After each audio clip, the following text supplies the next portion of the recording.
I know the winter season just begun here in Central Texas, but it's actually the ideal time to start talking about your HVAC unit or your air conditioning. I'm Sean Clinch, the host of Stories Inside the Man Cave podcast, and our partners and friends at Honest Plumbing and Air. They are the ideal group and set of people who will take care of you, because we all know our summers are long and hot, and if you think your AC unit is on the brink, right now, the winter season is the best time price-wise, because we're all looking for bargains. We're all looking for an idea to fit things into our budget. So give Honest Plumbing and Air a call at the number on your screen, 512-238-2058. Honest Plumbing and Air, where a handshake still means something. The 24-hour rule has been applied. We can now talk about the Cowboys' loss in the Wildcard Playoff game. One of the worst losses, one of the worst display of Dallas Cowboys football. It's really hard to think about. But the emotions have cooled a little bit, and I can speak for all of Cowboys Nation. So what now? Does the McCarthy era continue? And do you make changes to that roster? Let's talk about it.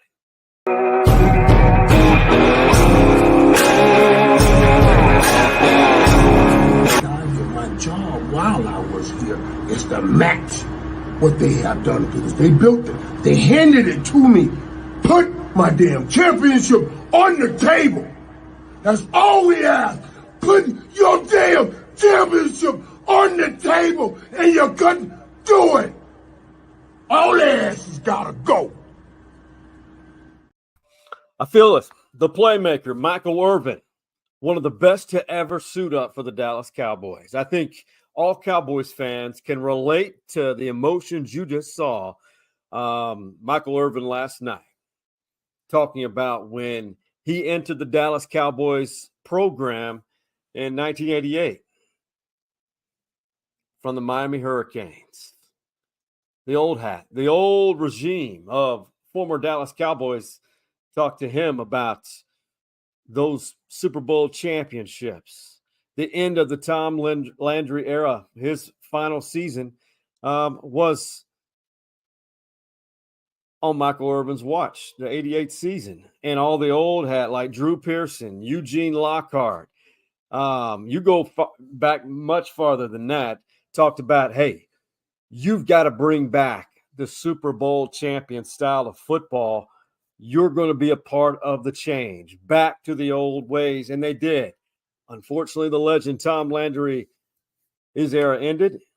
Then Jimmy Johnson took over, and we all know what happened there.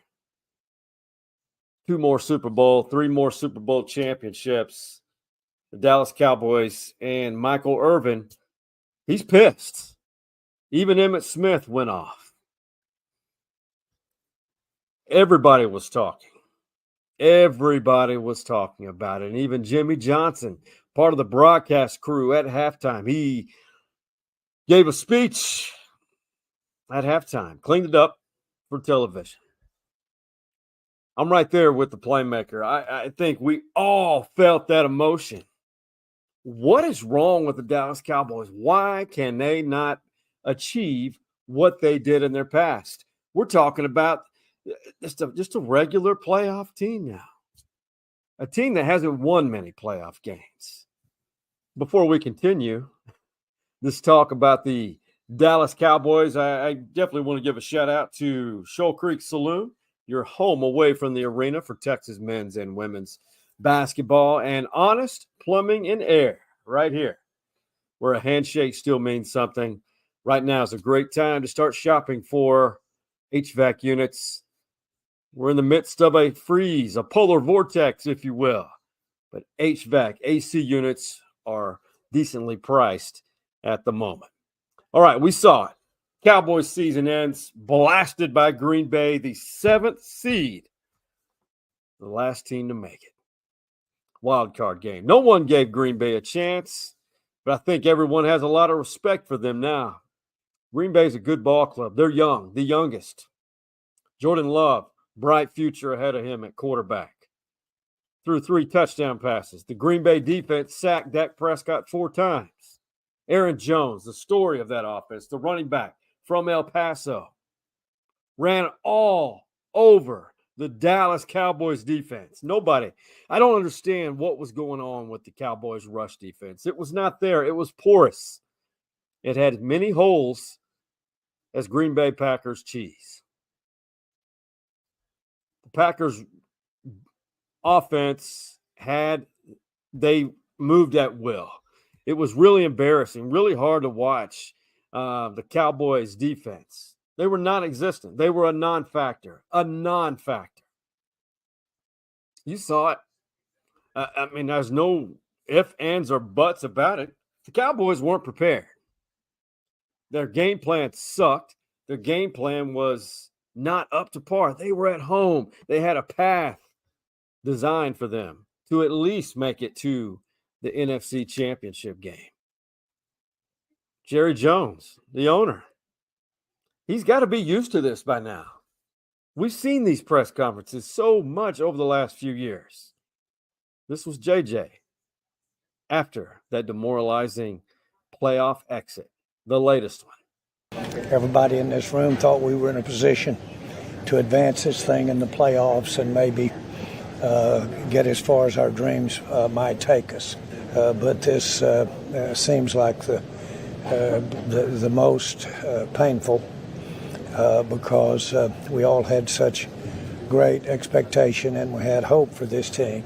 I know where the responsibility starts and ends, and I've got that real clear, and I know that. I'm sorry, Jerry, but we've heard that now for several seasons, that you know that. Jerry's done a lot of great things for the Cowboys organization early on, obviously rebuilding and turning them into a powerhouse again.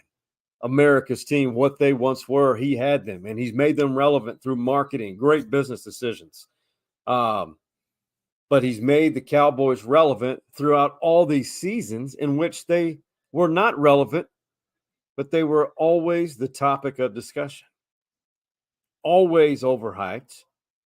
And there's been great players. Don't get me wrong. Tony Romo, Des Bryant, all those teams. Some of those teams had great opportunities.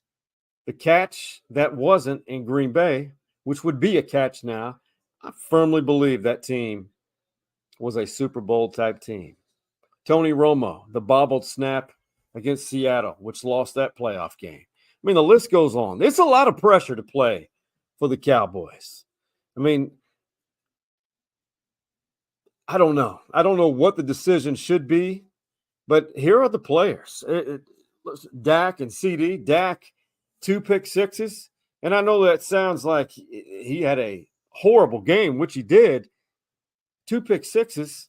But at the same token, I don't think number 4 deserves the brunt of the criticism for what happened against Green Bay.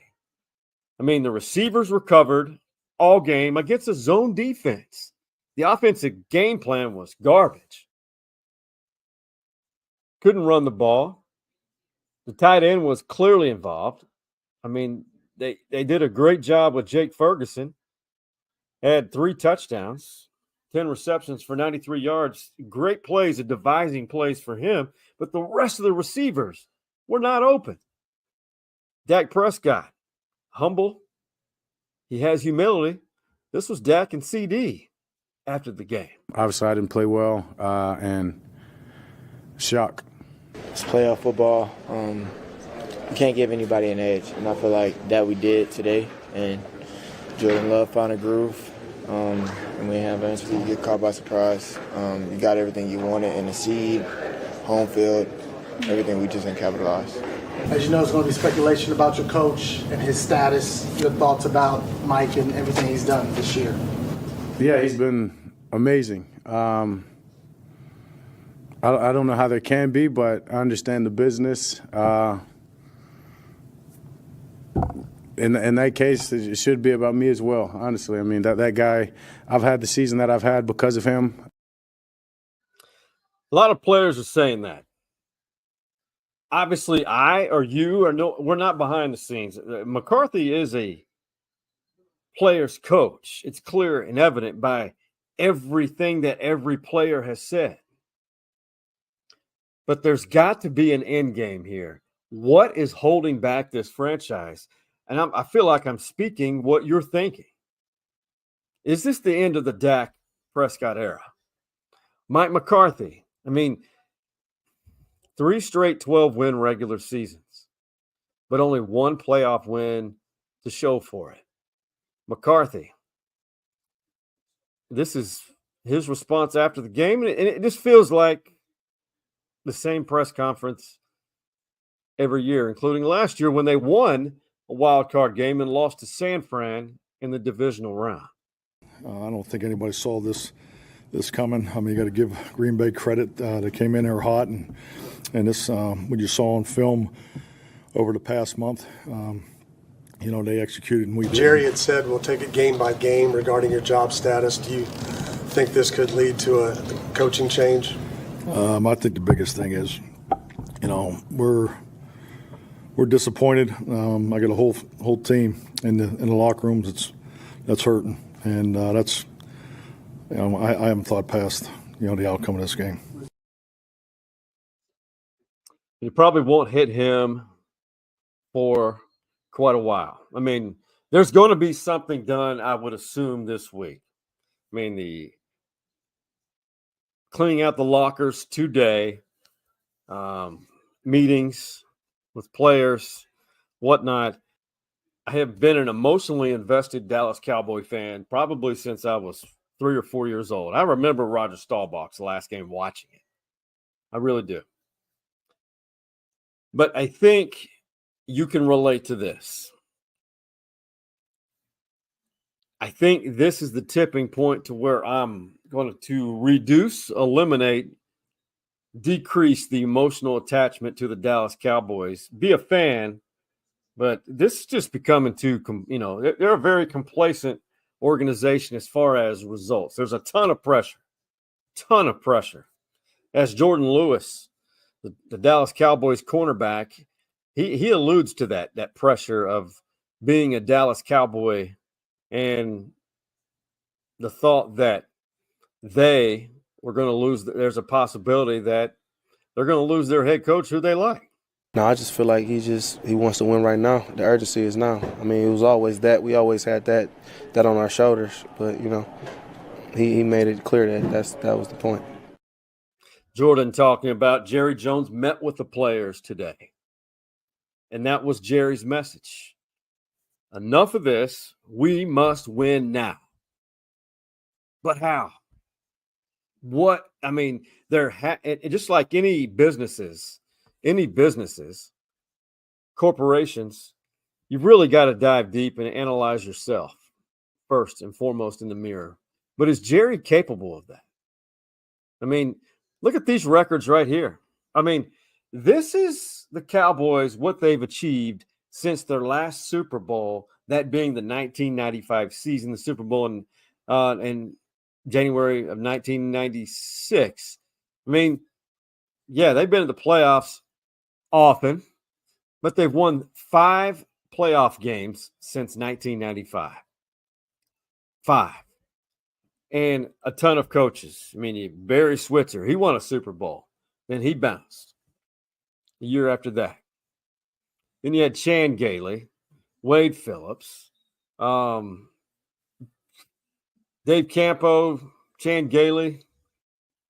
We're looking at, I believe that McCarthy is the 7th coach since Jimmy Johnson. Now, Jimmy Johnson, that era should have lasted probably 3 to 4 seasons longer, maybe 5. Could have been longer. But there's some egos there, and they've since mended those. But let's be honest, as a Cowboys fan, when you look at this, Mike McCarthy, it's 4 seasons, 42-25, 1-3 in playoff games. I want to hear from you. What's your solution?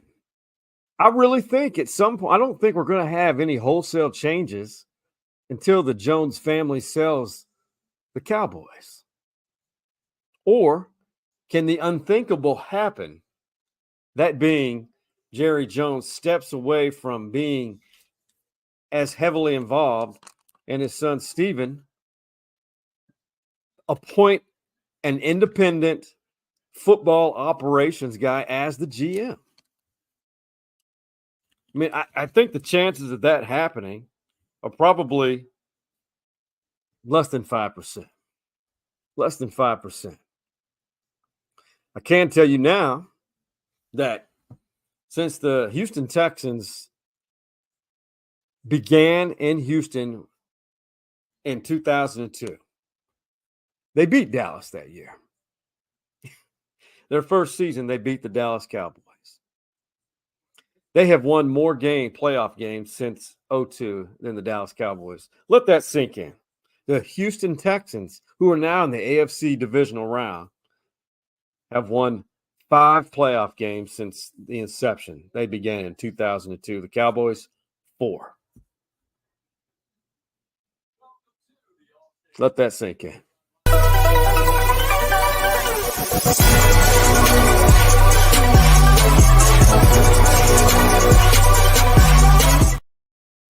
Yep. I hope Houston does well. I'm not a Texans fan, but I think they're gaining some fans here along the way. C.J. Stroud, the strong faith-based Houston Texans team in that locker room, and D'Amico Ryans, the head coach, have admitted and talked about their strong faith, and I think they're a likable team. They moved on. They'll play the Baltimore Ravens Saturday in a AFC divisional round playoff game. That'll be Saturday afternoon.